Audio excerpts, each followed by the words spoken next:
Magandang hapon mga ka-happy hour. Narito ang mga balita para sa MBC TV Network News Update 4 PM edition. 900,000 barrels ng diesel na katakdang dumating sa Abril. Yan ang MBC TV Network News ni Dustin Bayog.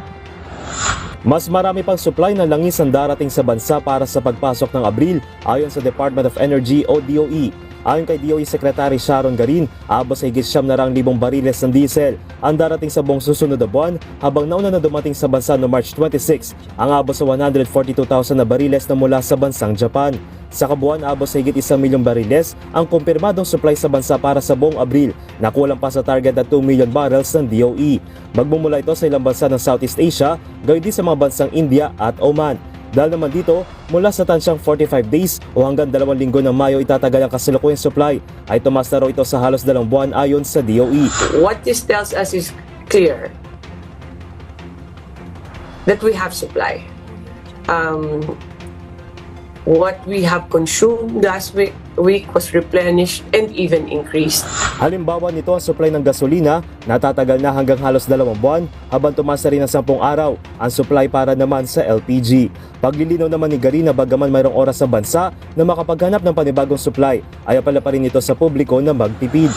We would like still to remind the public na we need to be very prudent. Dapat sana matipid tayo para hindi mabilis maubos ang ating mga fuel. It is more para extra careful tayo, because we don't know what the war where it is going, no? Kung matatapos ba yan, or kung tatagal ba siya, or magkakalma na yung gera, or mag-escalate pa. Samantala ngayong araw naman epektibo ang panibagong taasingil sa kada litro ng petrolyo sa bansa. Bunsod pa rin ang tumataas na tensyon sa Middle East. Mula sa magkakaiwalay na abiso ng mga kumpanya, halos 3 piso ang itataas sa kada litro ng gasolina at kerosene, habang halos 13 pesos ang itataas sa kada litro ng diesel. Ayon sa DOE, wala pa sa ngayong framework para sa pagkontrol ng presyo ng langis, dahil prioridad pa rin ang pagtiyak sa supply. What our primary objective with the oil kasi is to make sure na merong supply ang mga oil companies natin. As a measure of price control, not yet. Pino-formulate pa kung ano pa yung mga posibleng magawa ng gobyerno. We will report that once it's ready na. Para sa MBC TV Network News, ito si Dustin Bayog ng DZRH TV. Una sa Pilipinas, una sa Pilipino.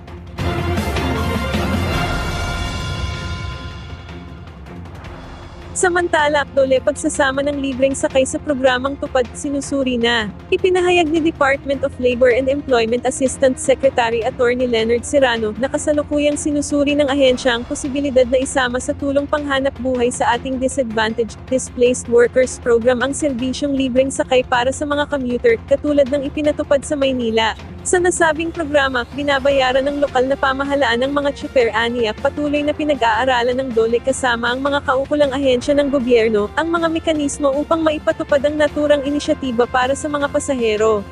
Yes, and very well noted. Actually, nakita nga ho natin yan, napakaganda rin ng programa ni Yorme.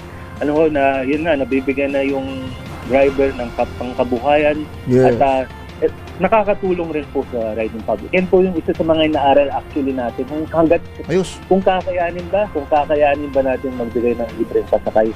Pero yun po kasama sa mga finalization po natin, kung kakayanin rin ba yan ng mga drivers o ng operators magbigay po ng libreng sakay through the efforts of all the programs of the relevant government agencies. Ayos. Pero maganda ho yun, tama ho kayo. At yan ang mga balita para sa MBC TV Network News Update 4 PM edition. Abangan ang mga susunod na balitaan mamaya para sa 5 PM edition.